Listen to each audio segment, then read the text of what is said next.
एक गज़ल दे कुछ शेर ने। उजड़ी चोक वसाई रखां, उजड़ी चोक वसाई रखां, दिल दी कुली ढाई रखां, बालन आप लियाई रखां, बालन आप लियाई रखां, हाड़ हिजर दी ताई रखां, ते मेरा चम मुरकना कर दे,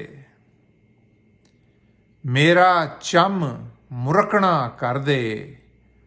मोची दे हथ साई रखां, ते वसलां दे तूफान दे अंदर, वसलां दे तूफान दे अंदर हिक नाल हिक मिलाई रखां, ते ओदे हथ च कलम सदावां, ओदे हथ च कलम सदावां, अपना आप मिटाई रखां, ते अपने आप नू अख बढ़ा के,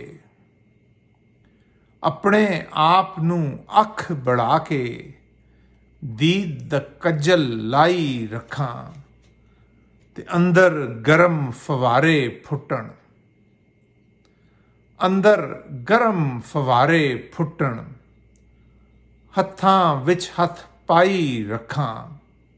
ते आखिरी शेर है कि क्यों मामूद मुनाफक बन के, क्यों मामूद मुनाफक बन के मोढ़ियां ते सिर चाई रखां,